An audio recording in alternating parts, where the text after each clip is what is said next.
Hi, welcome to another live streaming of a real estate IQ class. And today we have a really awesome topic. It's about using Bandit Signs to generate real estate leads. This is something I want to learn about as well, as we are kind of learning to utilize more channels for lead generation. And today we have our awesome guests, Rachel and Chris. We just had her speak on our Deal Winners AMA platform about 2 weeks ago, learning about how they win their deals. Their first couple of deals has been obviously Real Estate IQ and also getting Bandit Signs. So really look forward to learning from them on how to use Bandit Signs and generate more leads. I think from a marketing standpoint, what we're looking for is new ways of reaching out to motivate sellers and generate the leads. And then the other part, I would say, and Chris and I were just talking about this backstage, is consistency, just kind of having predictability and consistency in our lead generation. So this is going to be a really good channel to add to your marketing arsenal. And so look forward to that. Now, before I introduce our speakers, I just want to bring up some housekeeping housekeeping items. If you are joining us live on social media platforms, whichever social media platform you're on, make sure you register for this webinar on StreamYard, because after the event, you're gonna receive a link to the recording, so you can review the recording, you can watch this on demand, and rewatch it. Usually with great content, I don't just watch it once. I like to watch it several times and take good notes, because I'm talking about how to use it and how to getting to the details of how to implement this in my marketing system. So with that said, I want to welcome Rachel and Chris, our deal winners, to stage. Welcome. Hey, how are you? Hi. So before we start, I want to maybe ask you guys what's new with you, and I also know that you guys are closing a couple of deals this month, so maybe we can start with that, and then we jump into the actual Bandit Signs content. Yeah, we're working on a couple of deals right now. We're working on some land, acquiring some land and building on it. We're looking at possibly doing 6 townhomes on it. And then we're also looking at a few foreclosures from this past month. So just a few things happened, and had to do a few creative things to give us a little bit more time. So yeah, we're waiting on that to happen. So I'm sure we could go into details about that, because it's very detail oriented in the future of how to be more creative. But yeah, that's what we had to do. So here we are, just waiting for that to all go through, get all of our information, and then get started on those rehabs. Awesome, fantastic. Okay, so I'm gonna pass the stage to you, and have fun. And we're also gonna share some contact information on how to reach Rachel and Chris on our comment section. So you're gonna connect with them afterwards. You have it on the chat window. All right, Rachel and Chris, the stage is yours. Perfect. Thank you. So we're going to get started. We're going to tell us, of course, a little bit about ourselves. And I think we're using different platforms. So if you see our slides on the left, we apologize in advance. But here we go. So I'm Rachel. And I'm Chris. Sorry, trying to figure this out. Let's see if we can. Hey, Steve. Okay. Well, so this is Bandit Signs 101 with Rachel and Chris. And our website is here as well if you want to learn a little bit more about us. So what we're going to go over is our agenda, a little bit about us, who we are, why you can listen to us. If you choose not to, that's okay too. But why we use Bandit Signs, where to place Bandit Signs, samples of Bandit Signs, and also tips and takeaways. Yeah. And if you have any questions, we can obviously answer those as well. Yep, that's what we're here for. So our expertise, we've been investing since 2018 full-time. We have been real estate coaches for a handful of years, well, a few years already, 2020. We are experts at negotiating, whether that's foreclosures, whether that's owner finance, whether that's any kind of deals. We obviously look through it, make sure that we have two strategies before we close on it and keep moving. So of course, up front, we want to be able to solve people's problems, typically homeowners, foreclosures. We love to build rapport. For those who know us, we always want to make sure that everyone feels comfortable and everyone knows what to expect the next steps whenever we are speaking to sellers and even partners. Yeah, I think that's one of our strong points, I would say, is building rapport. There's been quite a bit of people that have stuck with us when things have not gone as planned. And I mean, obviously, we're very thankful to them. And we've always asked them, hey, why did you give us this opportunity? We're obviously thankful for it, but is there a particular reason? And they always just tell us, hey, you took time to actually listen to me. You took time to let me cry about my situation and not just try out. You tried to help me with it before coming to this last resort. So we find that to be super important. Hopefully, throughout getting to know us, you may find that to be important as well. So yeah, and some sellers really don't care. Some just want numbers, move forward. What can you do for me? And others really just need to vent. So our job is to listen, right? Be experts at listening to understand what the situation is. And with that, once we are able to acquire the properties, then of course, depending on the exit strategy, we are very comfortable with flips, subject twos, owner financing, hoteling and wholesaling, remodeling from small to large, jobs, new builds, and new developments.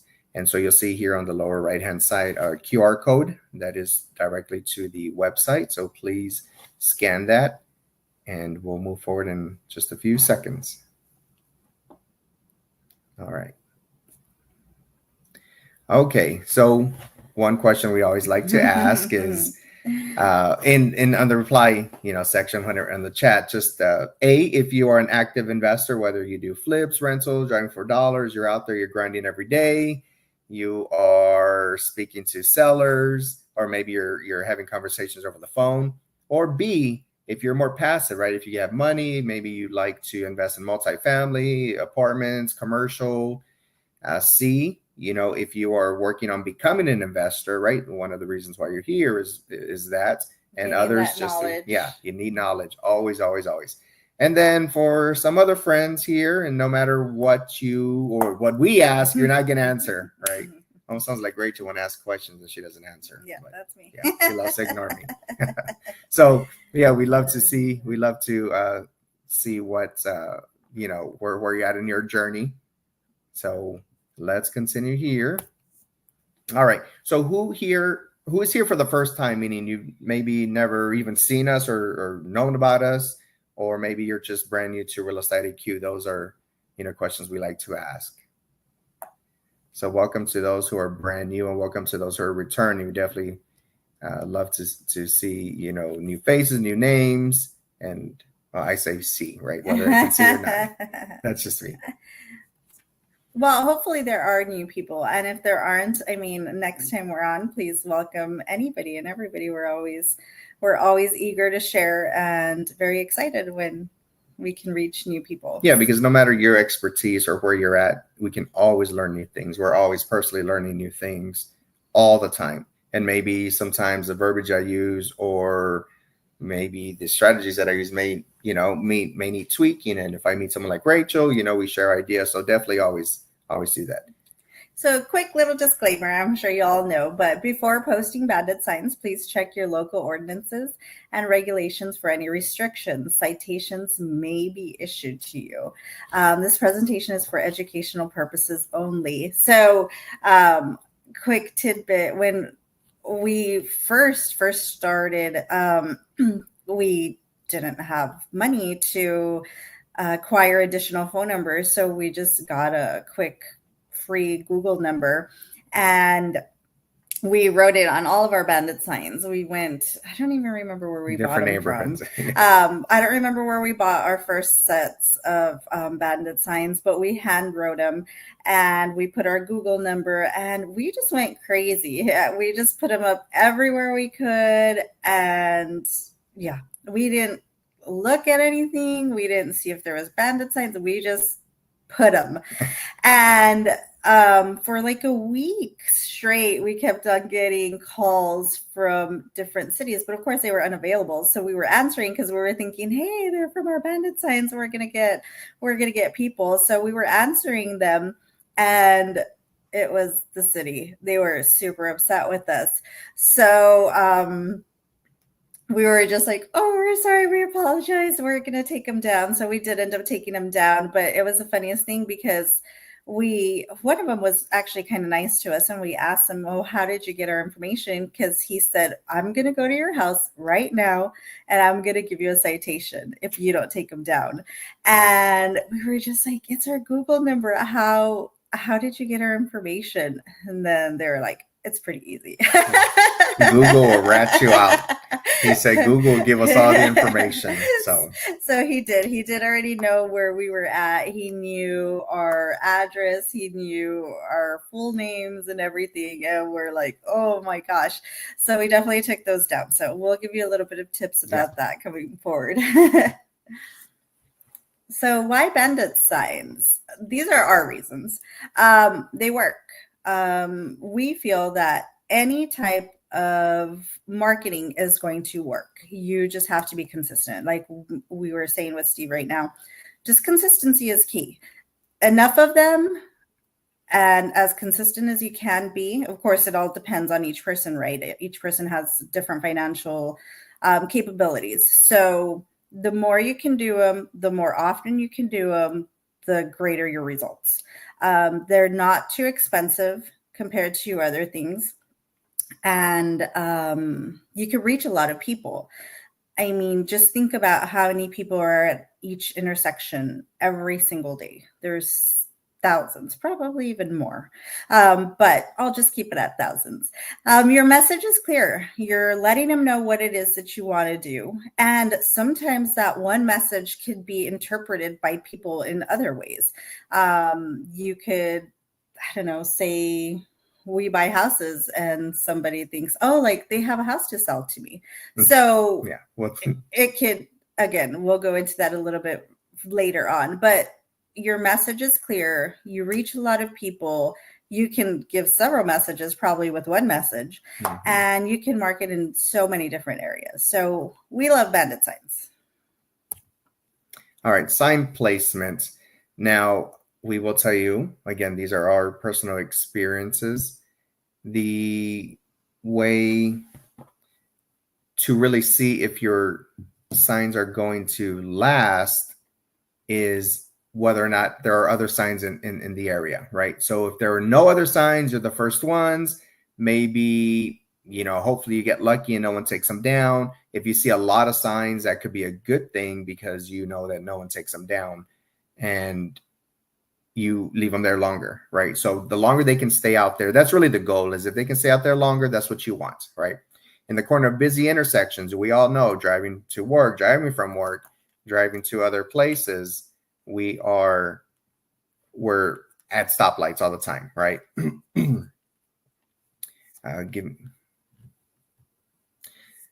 We're at different sections. Give me a sec here.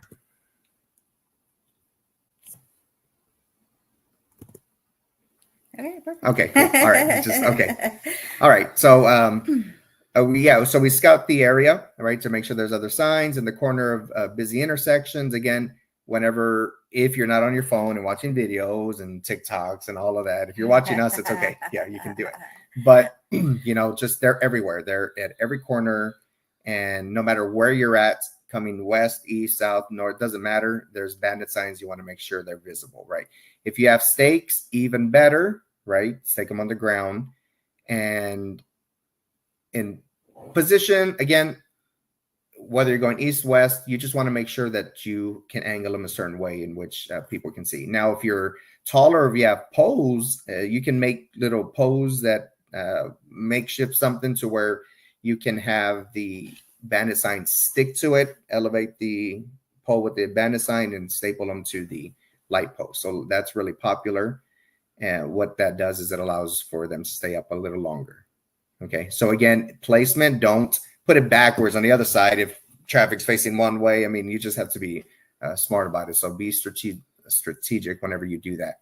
Now look for other people. If you're unable to put up your signs, look for somebody that you would have to pay to put up the signs. Sometimes those people know the areas, especially if these people do this for a living. They'll know the areas. They know where you should post and or put your bandit signs, and some that say, hey, don't ever do it in this area because city harasses you.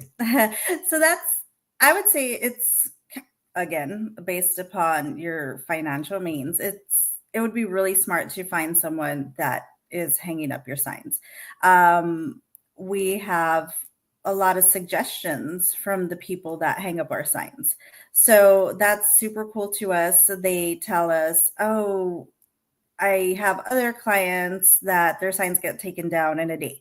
I have other clients that get citations in this neighborhood. Or they just give us so much insight that it's incredible. This is a business to share and partner with people and always rely on each other, because you can't do it all by yourself. So this is a good example of that. Look for someone who already does it if you're able to, and they can give you a lot of insight that you never knew was out there. Yeah. So yeah, just be strategic where you put your signs. Obviously, you want to place them to where people can read them, right? You don't want to be at an intersection and then you have them sideways. So just always think about things like that. What would catch your eye if you're looking at something? Have you guys seen those signs that say, why get a sign advertise or something? Does advertising work? And then it says it just did, right? So that's just a perfect example. Bandit signs are a smaller version of the big signs. Now, I will say, if you have bad penmanship, if you can't read your own writing, don't have someone else write them out for you. And maybe, we always suggest you'll never know how to market or do any of the marketing if you don't do it yourself. Try doing it yourself. And if you have family, friends, cousins, uncles, anyone to help out, right? Maybe you have kids, teenagers, say, hey, put up 10 signs for me today, right? So don't try to do it all by yourself. Yeah. So we enjoy it. So these are examples of some of the sizes and some of the costs. So I'm sure you guys can see them. 12 by 18s will run you 100 of them approximately should run you between $100 and $150. Now, these are just, let's be clear that this all depends on the sites that you go to, the stores that you go to, but from experience, this is typically what they are running. 12 by 18s, you can measure them out. They're typically the normal sizes that you see out in the streets right now. Right. So if you're going above $150, maybe you can try and negotiate, because if they're 18 by 24, they're between $150 and $200. Again, the quantity we go by is 100. So again, if you're paying more than this, maybe try and renegotiate. Don't beat up your people too much about the pricing, because obviously we all need each other, but this is a good range to go by. One-sided would mean you just print it on one side. Those are really good for like poles, right? So light posts or anything that you can obviously just see one side. There's no sense in paying double-sided for things that people are just going to only see on one side. And then we have the two-sided, which is exactly what it means. It's printed on both sides. That way, if you put it in an intersection, whether you're going or whether you're coming, you can see it both ways.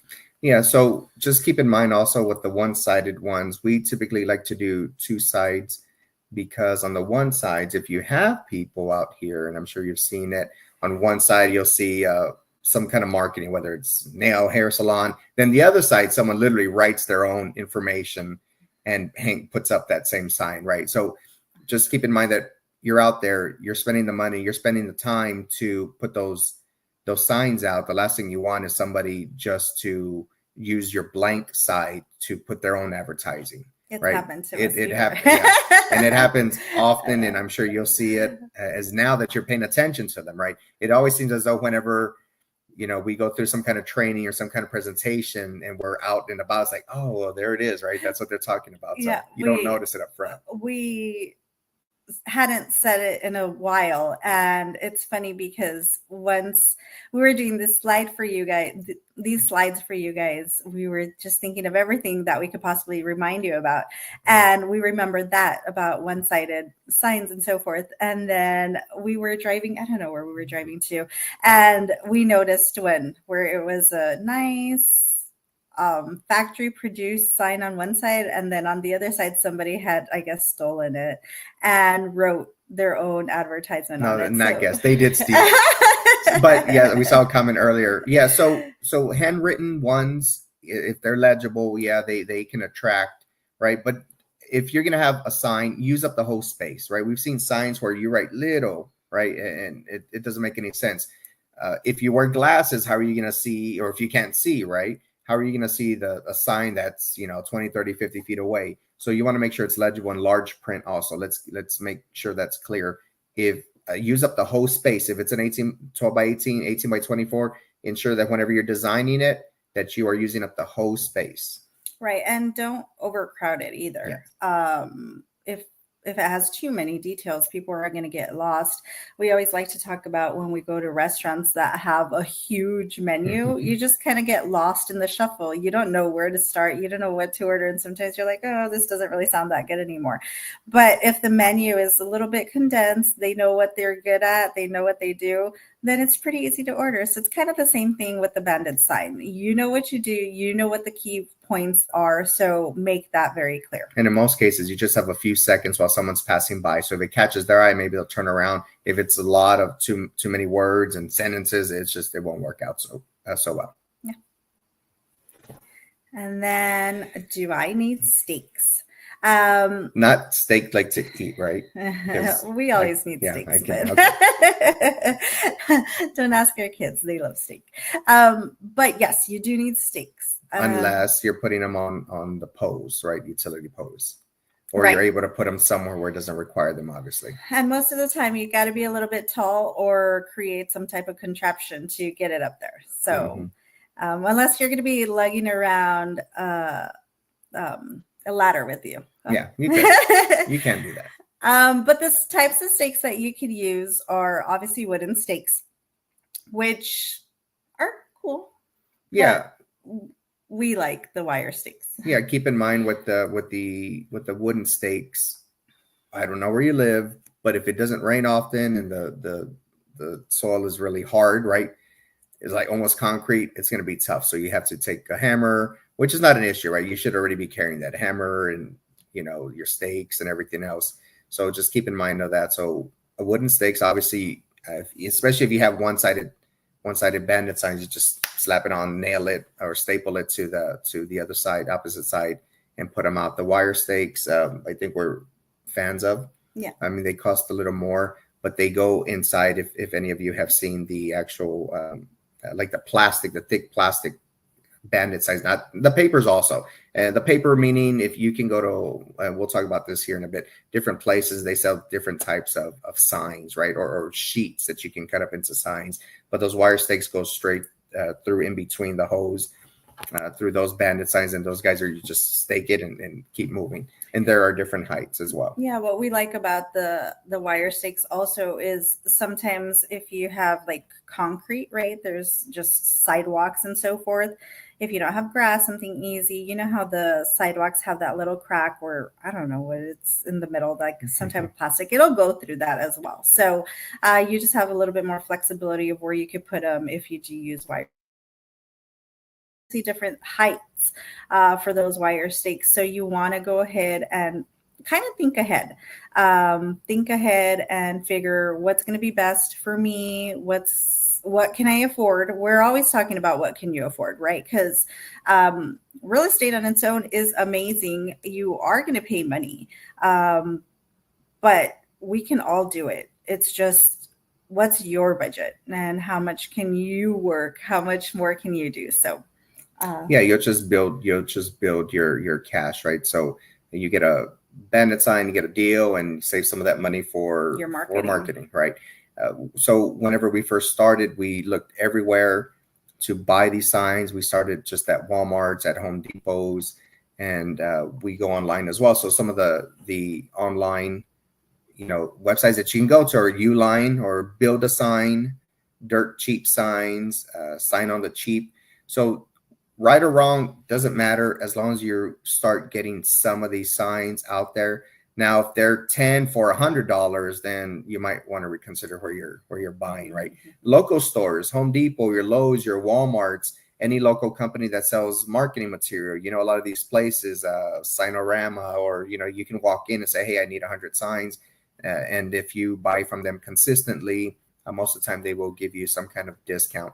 So play with it, see where you're at. Some places even have 50% off maybe your first buy, and then if you combine them with the steak, then you can possibly even get a bigger discount. So make sure that you buy everything all at once.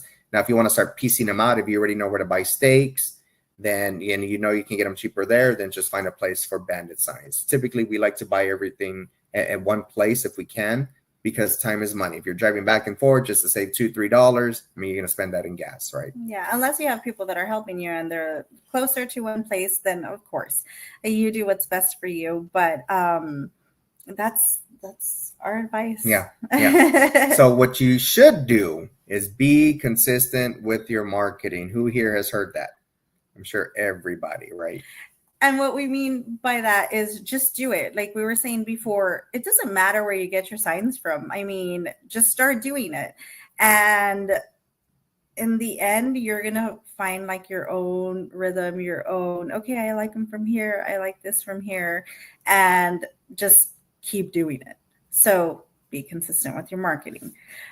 Research different areas of the city that have properties you're interested in. So this is where real estate IQ comes into play. You go in and you see there's a ton of foreclosures in whatever city. So you're like, oh, okay, this is probably going to be a great little place or a great area. So you can condense and look up neighborhoods. Oh, okay, this neighborhood seems to have a lot of foreclosures. Guess where you're going to place your signs?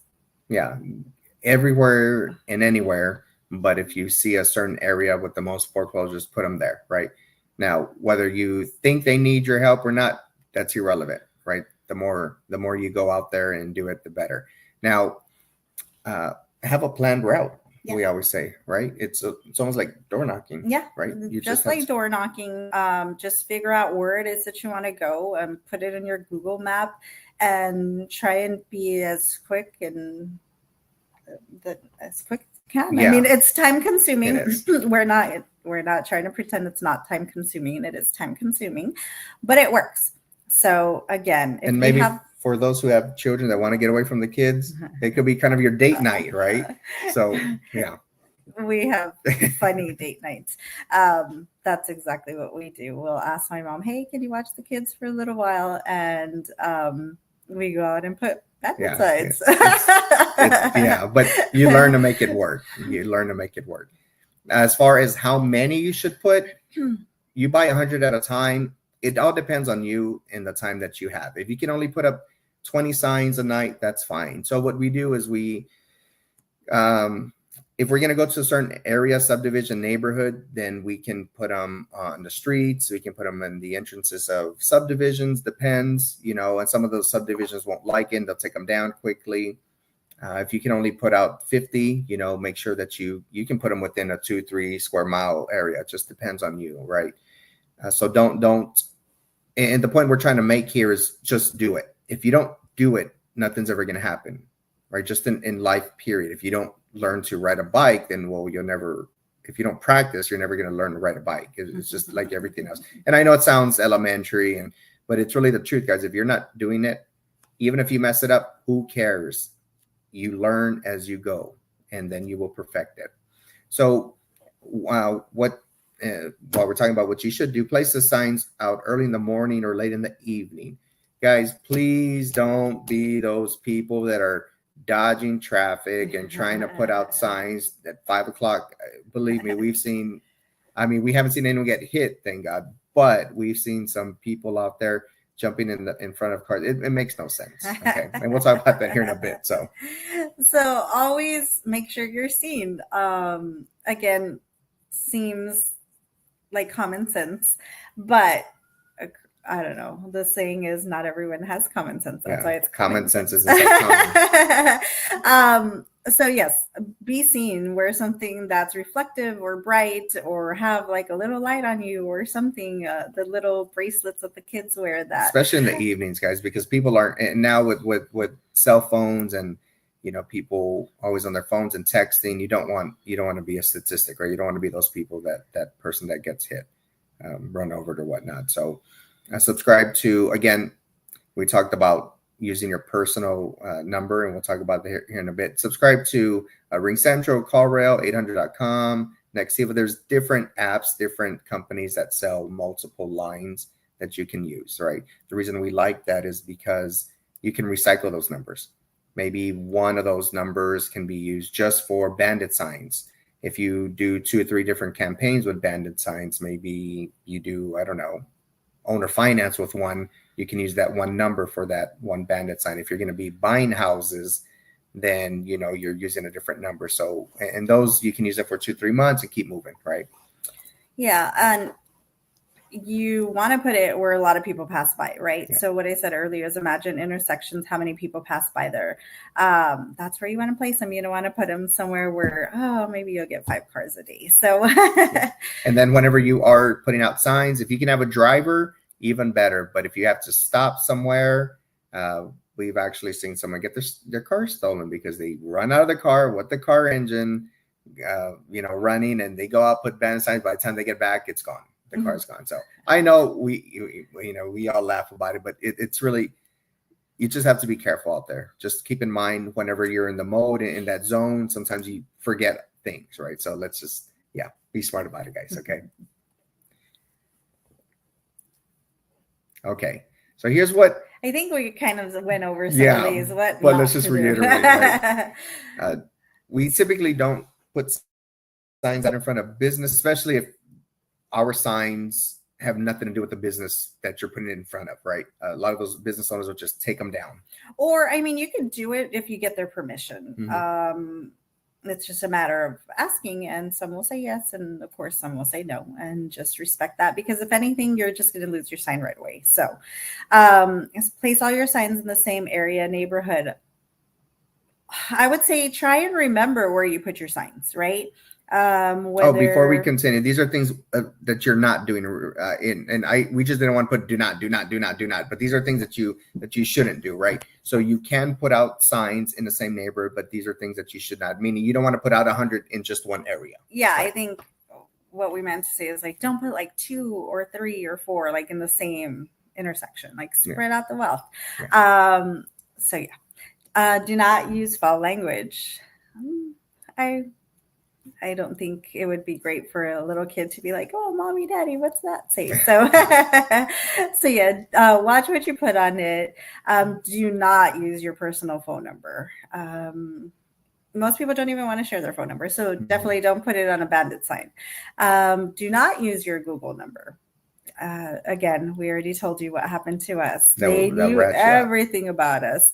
So don't use your Google number, and do not hire just anyone. We want you to look into possibly getting somebody that does this to be hanging up your signs, but I don't know, interview them a little bit, talk to them. It's not going to be super formal, but you do want to know that they're actually putting up your signs. So, there has been times where, thankfully, it's never happened to us, but we have known of people that it's happened to. They exchange money, give them the signs, and the signs end up in the trash. And they don't get put out, and you spend 100, 200, whatever you negotiate with them. And so you're already working hard to get these signs and pay for that. And last thing you want is just to pay for someone to hang them up or put them out, and they end up in the trash. So yeah. And then do not put them up during high traffic hours. I need to change that up. Okay. Yeah, you can use, well, so Google number for business or whatnot, but especially if you are out there, the bandit signs, again, certain neighborhoods don't like it and they will call you and literally harass you. I remember when we first did it, I mean, we had tons of calls and they blocked their number, and or some will say, hey, well, I'm interested in your house, and they'll try to meet you in person and give you a citation. So guys, just be smart about it. Okay. Yeah. Yes. One of the questions was if a local number is good.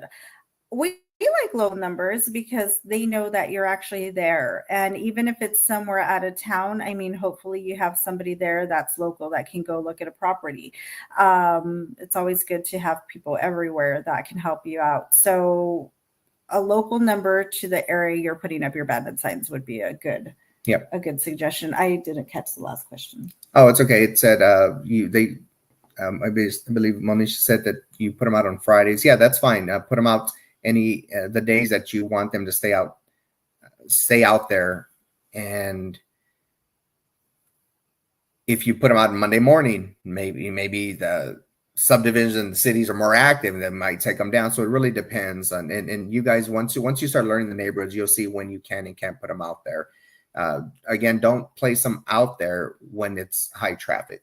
Wait till, in the evenings to start putting them out. And guys, again, do not run out in front of moving cars to place your signs. Okay. Mm-hmm. So. And Mason, you're not getting any leads from it. Sorry. They work. I mean, as I said before, the more consistent you can be, the better. The more you can do it, the better. And maybe it's just a verbiage. Let's start talking about what you're putting or not putting on. Again, how attractive it is, right? I mean, things attract people. Yeah. Didn't catch that last one, but okay. All right. So this is a true case study. These are just points, just quick points of the deal, how it came about, how it closed or whatnot. So we did set up. So this is an example that bandit signs do work. So we set up bandit signs in an area where we saw a good number of foreclosures. We used real estate IQ, determined, okay, we want to put up bandit signs in this area. So we set out 100 bandit signs saying foreclosure homes for sale. We didn't put we buy houses. We didn't do any of that. For this one, we put foreclosure homes for sale. So that's kind of what I said earlier. People get whatever message they want to get from this. So from this one, instead of thinking, oh, I want to buy a house, he thought, hey, they obviously are able to get houses from foreclosure. So the reason why we did this particular sign is because we wanted end buyers. And buyers are people that you're going to wholesale to, or even people that are really looking for houses. They don't have to be investors, but people that are looking for owner finances or houses or whatever the case may be. What the homeowner got from our message was that we buy foreclosed houses, and that's the situation he was in. And all he said was, I saw foreclosure and I called, right? They didn't see anything else but that foreclosure word. So again, we talked about, you see something catches your eye really quick, foreclosure, okay. Sometimes people don't even read everything. They just see 1-2 words and then they call you. So this is where you kind of have to tell them, hey, well, this isn't really what I do or what it was intended for, but I have this lead, right? I have this other lead. Yeah, we can help. We can always help, even if you can't help up front. Well, let's figure it out, right? Let's try to help them out. So this homeowner was about a year behind on his payments, and what his story was, his wife had passed. So unfortunately, just with everything he was going through, he lost track of time and he stopped making his payments. So we did meet in person. It's up to you what type of investor you are or you're going to be. Some people choose not to, some people choose to, but we always, as long as we have time, we choose to meet in person and have that discussion and build that rapport. So that's exactly what we did, and we got the contract signed. We always want them to know who we are also, right? Sometimes, again, different sellers just want numbers. Let me know what you can do for me over the phone. And some really just want to talk. Sometimes they vent. And really, some of these people just have to talk to someone. And they don't know who to talk to. They can't talk to their spouse sometimes. They can't talk to their friends. because it's not one of those, hey, how's the game? Everybody knows about it. Hey, I'm in foreclosure. My life stinks right now. I mean, it's kind of tough. So sometimes the only outlet they have is kind of just talk to us, because we understand, right? We are the experts, and you guys are the experts. You're out there to help them out. So listen to them. And we're the problem solvers. Yes. We can help solve whatever situation they're in. So after title work came back, there was a few more liens on the property. So our initial thought was something else. So we ended up changing and shifting a little bit. So there wasn't a lot of money on the deal. So we went ahead and took over his payments. After we closed, we needed to sell it immediately. So we went ahead and used Bandit Signs again. So we used Bandit Signs in the same area. But this time we changed our message and we put owner finance available. And yeah, we found our end buyer. It was very quick, very easy. And I don't want to make it seem like it's always going to be quick and easy, but this one was. So it was great. I mean, but you can see we upped the amount of Bandit Signs. We needed it sold immediately. So we upped our Bandit Sign amount, and I mean, we got it fairly quickly. So sometimes if you can afford more, then put out more. It might work a little bit better. Yeah, just keep in mind when it comes to you looking at a deal, you want to have a few exit strategies, right? And this is where education comes in. It's really important that you don't know how to do just one strategy. You can analyze a deal, and if things don't go well on that deal or that strategy, some people just say, oh, there's nothing I can do about this. I can't help you out. But if you have multiple strategies, it allows you to think and really, advance with that person and contract and your deals, because it's really important, guys, that you have more than one, because that one strategy may not work for everyone and anyone, right?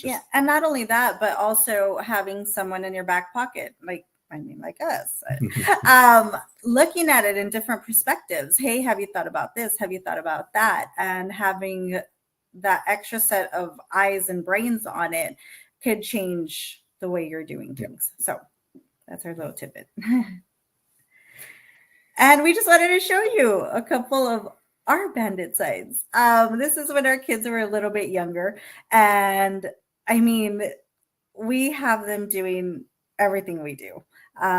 So we were writing out our Bandit Signs that night, and they said, I want to help you. I want to help you. So this was them helping us. Well, this is probably one of mine. I write just like the kids. So this is where Rachel had to take over and say, hey, you're done. So it was cute. We were writing out Bandit Signs. And again, we order 100 at a time. If now we order 200-300. But in this case, we were both writing them out. And then they picked one up and two and said, okay, well, everybody, it's a family affair here. But yeah, I was writing them in Spanish. This was one of our owner finances. So if you don't know Spanish, it says casa por venta, house for sale. And it was a 3-bedroom, 2-bathroom. And then we put up our phone number. So, but that's our little babies writing it. These are a few examples of some that you could do. Very easy: cash for your house, foreclosures, bankruptcy, probate, delinquent mortgage. Obviously, put as much as you can to make your message, but at the same time, you want to keep it neat and get the message out there. And so this is a yellow sign, right? The yellow background is not just for show. It's an actual yellow sign.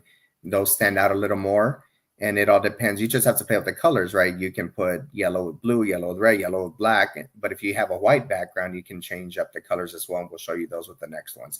But this one, again, you put your number in the middle and you're good. Yep, we're good. We buy houses as is and pay cash. Phone number, pretty easy. Pretty straightforward, right? You could use whatever language you speak. If you speak Spanish, great. If you don't, then you could partner with somebody who speaks Spanish. If you want to put out Bandit Signs in Spanish, you could always call us. If you want to do a marketing campaign with us in Spanish. So just partner with somebody or find somebody that speaks Spanish, even if you don't speak Spanish. Yeah, because it's a whole untapped market, guys. I mean, different languages open up different opportunities. Oh, we just recently have one of our friends, and she's like, "Hey, I have German in my back pocket, so we're gonna start marketing in German too." So that's another example. We buy houses fast cash, right? Everybody wants cash, so maybe you can emphasize on cash, and then your phone number, make it big, right? Because they want to be able to get a hold of you. The first one, we didn't put a phone number as part of the example, but obviously in the middle is where you would put your phone number. So this is another one: foreclosure homes for sale. Call for your list of homes. So now again, it all depends on who sees and how they interpret this, right? You can get many different calls from this, or leads, or other people that you know. And of course, the owner finance, the owner finance for the next one as well. I mean, you will have people that want to buy, that want to sell. All different people will call you, even if you think your message is pretty straightforward. Believe me, they still call. Different people call. Right. So, and sometimes our message gets mixed up. Sometimes when we put owner financing, then they want to call and sell. Sometimes when we want to buy, they'll do the opposite. Yeah. So, but it gives us leads, right? Yeah. So everything works. Just like our owner finance here, we clearly say what it is, and how much it is to get down, how much down payment. So there's no right or wrong. Just keep in mind, whenever you put out a sign, if it's not clear to them, those are different leads that you guys can still monetize on in the future. Okay.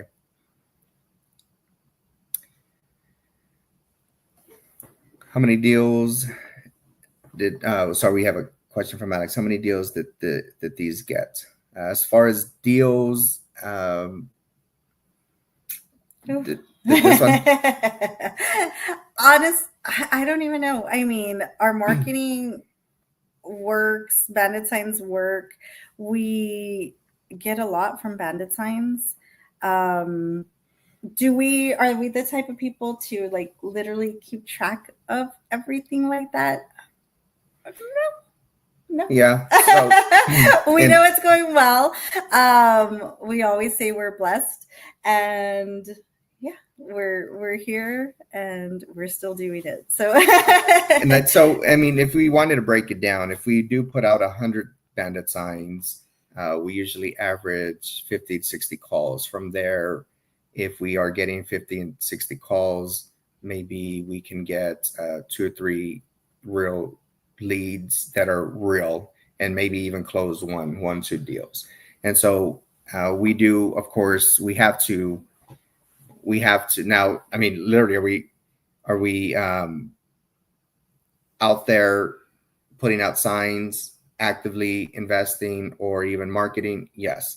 And we do keep track, of course, but we just don't have that number on the top of our heads. And also with owner finance, just remember, we wanted to give you that.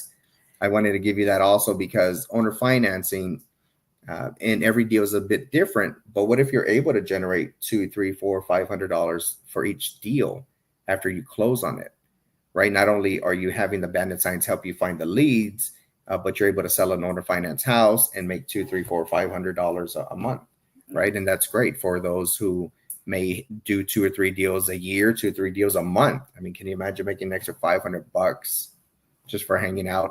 But the kids. Alex clarified his question. So he was talking about the kids' signs. Oh man, they got so many leads. Yeah, the kids, whenever they're doing, we give them like 20 just to go out there and write on them. But the kids, whenever it's funny language or funny penmanship, they do get more, surprisingly, more leads, because someone's like, "Hey, I just saw the sign. What is it about?" Or, "I saw a house for sale." It's really funny. But yeah, and then for our last slide here. Okay, sorry, we're trying to read and. All right, Elsie. We're trying to look for other areas. Oh. Yeah, so different areas will produce different results, right? Our last slide here is a QR code for our discovery a discovery call. So basically, if you're liking us, if you like what we have to share, this is just a little bit of what we can help you with. And hopefully you're gaining value from this.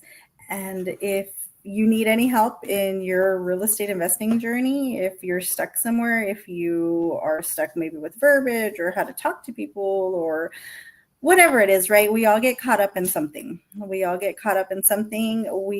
have been doing this for quite some time, and we love what we do. We love sharing our knowledge. And yeah, if you think you need our help in any way, please scan this QR code. It will set up a discovery call with us.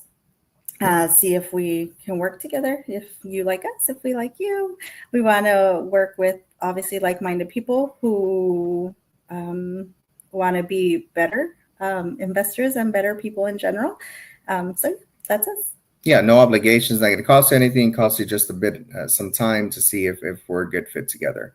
Again, this is one-on-one coaching, not just, hey, let me just give you information. You go figure it out. We talk about the deals. If you have deals, we talk about every strategy, how to get into them, how to get out of them, and all the intricate details. So yeah, having that extra eyes, that extra brains on your deals and figuring out what to do with them and how to help people.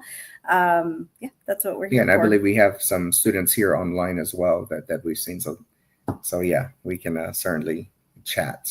So I guess questions, anything else that let me get you fine. The question is, I mean, as far as fines go, so fines, it depends on where you're at. Now, you can go get permits, right? If you want to go ask the city or county, wherever you're at, go get permits so you can put them out there. Now, whether they give them to you or not is a different story. The fines, depending on how harsh they are. If it's only going to cost me $20, $30, then maybe I'll take that chance anyways, because that $20, $30 fine can get me a $5,000 deal, right? Even if it's $2,500, it just, you have to weigh your options. Again, if you already know that the place that you are going to be putting them out in is pretty harsh with fines, then I don't recommend it. Just find somewhere else to go, guys. Okay. But sometimes it can outweigh the risk, and sometimes it can't. I would love to be able to tell you exactly where you can put them out and have zero consequences, but it's a little tough. And people and these ordinances, subdivisions, the little towns or cities that you live in change all the time. Sometimes some months they're very accepting, like, we don't care, and others are just, you're done. We have another question. Blue color ruler is it blue? Oh, so I think one of the tips that we gave earlier was kind of look around. If you notice, right? So if you're going to start your marketing campaign and you kind of want this one area, and you've passed by before and you've seen bandit signs, and then you pass by in 2-3 days and you still see the same bandit signs, and then you pass by a few days later and you still see those bandit signs, well, then I would assume your bandit signs are going to stay up. They're obviously not taking them down. Chances of them finding you are probably less likely because those bandit signs are still up. So they may be a little bit more lenient. You can call as well just to see if you can or can't put up bandit signs in the area. And the city will tell you yes or no. But then you're kind of opening yourself up to, hey, I'm going to put bandit signs. What's that saying? It's better to ask for forgiveness than to ask for permission. Yeah. But we would say look around. Yeah. And rural areas do typically do a little better because it's, especially if you're doing owner finance or something out there, they stay up. The signs do stay up there a little longer because, I mean, not a lot of people, first of all, pass by there. But most of the time, the cities or the little towns are just more lenient with that stuff because they want more people, right? They're banking on people helping each other out as far as home sales go. I mean, they all got to get paid. Someone's got to pay the taxes and everything else, and bring the population, increase the population. Yeah, so. and sometimes the small cities are the ones that are more strict. Yeah. So I mean, what we do is we look around and we kind of vet the area, I guess. See, have Bandit Signs been up for a long time? Have they not? And are they coming down? Mm-hmm. So you kind of get a good feel for what you see. If you see a lot of them, it's probably okay for you to put yours. Yeah. If you don't see any at all, then there's a reason why you don't see or you can be the first one to start. And let us know. Yeah. So I have so many questions that are not being asked. So I wanted to add some here. And well, first of all, thank you for sharing us this new channel. This could be a very exciting channel, especially based on the number that you said. If we put out 100 signs, we can close 1 to 2 deals. Yeah. So and the cost of, I guess I saw like $100, $100 to $200 for 100 signs. Yes. Depending on the size they are. Yeah.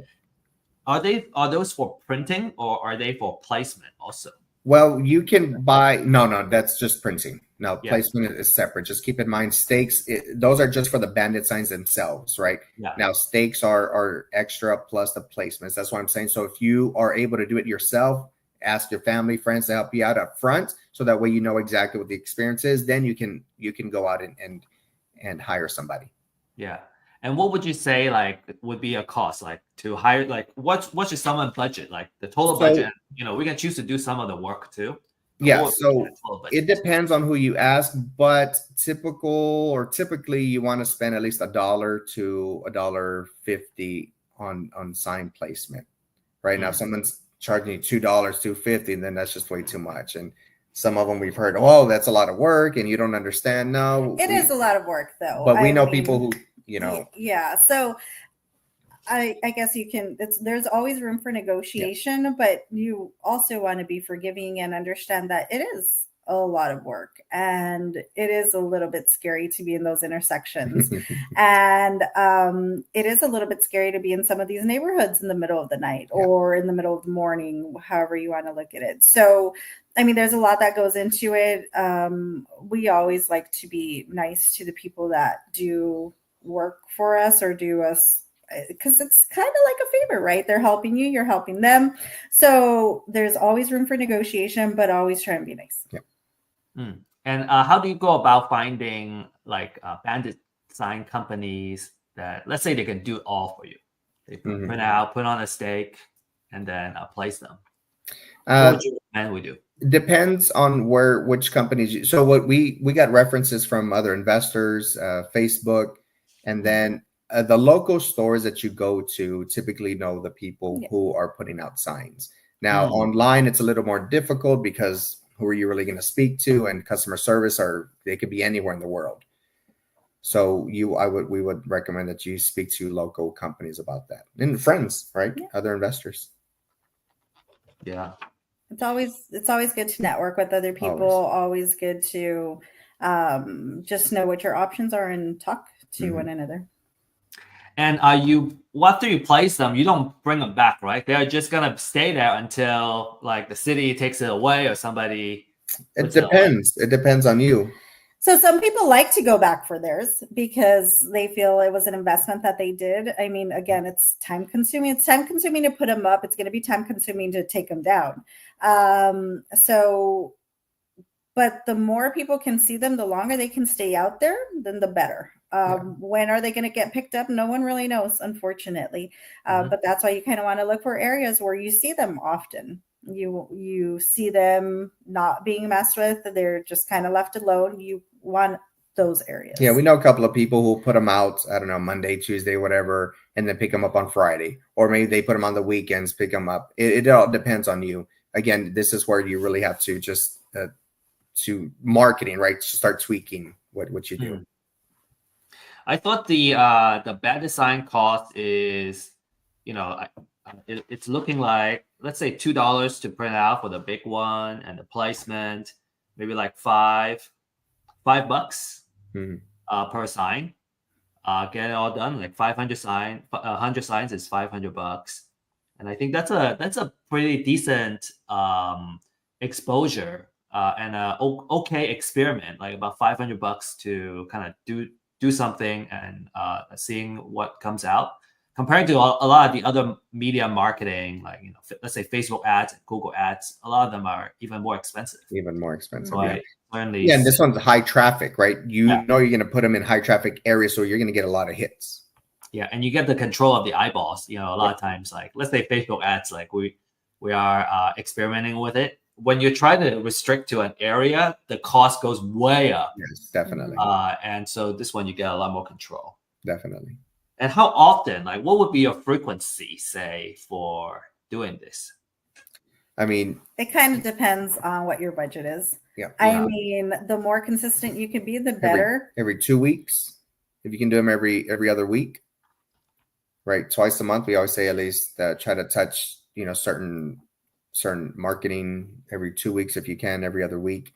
So start this first week of October, see how it goes this week, next week, and then start putting out for the third or fourth week. And then another thing is remembering, kind of like pinning maybe your locations where you put your bandit signs. So remembering where they're at. So if you have time, or you could ask a family member, hey, can you pass by this intersection? Is my sign still there? Mm-hmm. If it's there, then you obviously know you don't have to hit up that intersection again, and you could increase in other places.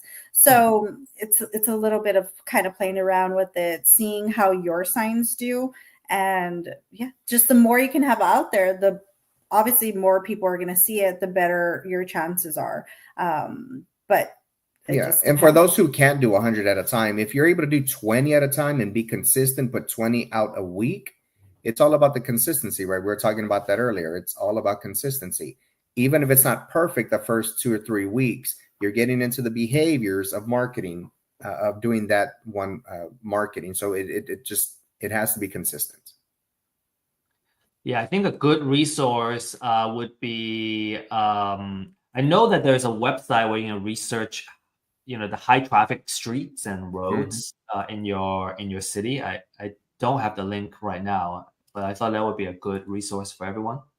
Then I have a cool question. I have maybe a more detailed question.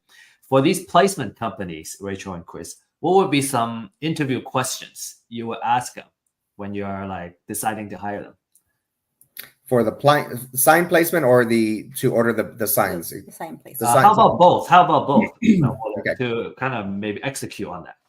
Yeah, so first, if I'm going to go to a store and ask them if they do bandit signs, obviously I'm going to ask for certain examples of what they can't do. Mm-hmm. Right? We've run into some that say, oh, you can only put so many letters and words, and they just want them big. Lines or whatnot, I should say, yes. And some others that are able to tweak it a bit will add more. Sometimes in this case, less is more, right? More is so that way straight to the point. Let's get to the point and have that. But we do ask for examples. We do ask them if they have the average or typical sizes, which most do, and they can be larger, right? So they can be small little guys and big, large bandit size. So it all depends on you and budget, of course. So we do ask for that. And what you can do with most of them and say, hey, this is the design I want. Can you show me how it's going to look once you put it on the sign, right? Now, they won't go print out the sign, but digitally they'll put it on the computer and show it to you. And then with that, we ask, oh, do you work with any other investors, right? Some of these are investor friendly. So they will go ahead and say, hey, well, maybe we work with these groups. They won't give you specific names with groups, right? And you can just always call those people, see what their experience is with them. We've just had some that maybe aren't consistent with price either, consistent with it's $99 for 100, or next week it'll be 120 for 100 signs. So those are the things that you have to be careful of, because people will drive up that price sometimes just out of nowhere. And with people that hang them up for you, some of the questions that we would ask is, who else have you hung up for? Would you be willing to share that information? Can we speak to them? And I guess you could ask them when they plan on hanging them for you. what their plan is, or if they could go based upon your schedule, right? If you want them hung up on certain days at certain times, then if they agree with that, then great. And I would say you want a route where exactly they put them. So that way you could check that they actually put them up. Yeah, you want to verify. Yeah, it's fantastic. We have another question about Bandit Signs or email marketing. I kind of read it as if, like, which one is more effective in your opinion? Oh man, I'd love to say there's a secret, Lawrence. I really love to say there's a secret. It really is about consistency. So whenever you do both, you have to consider Bandit Signs. Yeah, city might pick them up, they might take them down, but we get more exposure, right? We have high traffic areas. Emailing, you got to consider spam, and if your email's even going to go through, they're cutting down on all of that. We just had a discussion with one of our students earlier. They're cutting down text messages, emailing.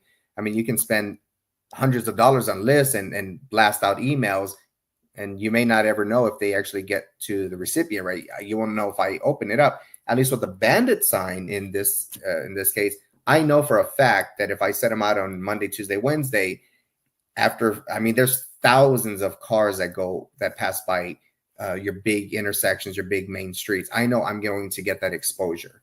Another thing that we like to think of is not everybody likes emails, or not everybody likes Bandit Signs too. So it just kind of depends. So you got to be flexible. Whoever is looking for a house, let's say, they're more than likely to look for Bandit Signs that say, hey, we sell houses, or buy a house from us, or owner finance. You're not going to know how to reach those people unless you have already your list of end buyers. So they can both work. Also, people that might be losing their house, maybe they're not really good at sending or receiving emails. Mm-hmm. So that's one thing that we always keep in mind. Who's receiving this message? Do they check their emails? Do they not? And some people do. I mean, it's convenient too, right? An email is super convenient. It comes up on your phone or comes up on your computer. They can reply to it. They can call you. But at the same time, some people don't open it. So if we had to pick one or the other, honestly, both. Thank you. Well, I'm sure there are more questions if we stay here longer, but our time is up. We're actually a little bit over. So if you have more questions, feel free to use this comments section. We'll be gathering this after the event also, and we can share. We'll send those to Rachel and Chris. You know, what might be a better option is we invite Rachel and Chris back for another class. Maybe we'll explore some other additional topics. And if you are interested in deep diving into this deeper, we can do that as well. Now, a couple of items is we're going to have a survey question. We would love to hear your feedback on this class and how we can improve, and what kind of material we can have. I'm sure Rachel and Chris as our speaker, they would love to see the feedback also and see how they can improve their talk. Really appreciate you guys for sharing. What's the last thing? Just to reiterate, if you want to receive a recording of this class and you're just watching this live on a social media platform, make sure you register on StreamYard, because the system is going to send you a recording of this class. Yep. Rachel and Chris, any last words for us? No, thank you to everyone who joined us. Thank you for having us, and thank you for the good questions. Yeah. And sorry if we misinterpreted or answered some of them wrong. They were fantastic. You guys were perfect. Thanks, Alex, Katie, right. and everybody. Thank you. So we'll stay in touch, and we look forward to having you back again. All right. We'll see you guys. Absolutely. Bye. Guys, have a good day. You too. You too. Bye. It's a good day. Have a good day, everybody.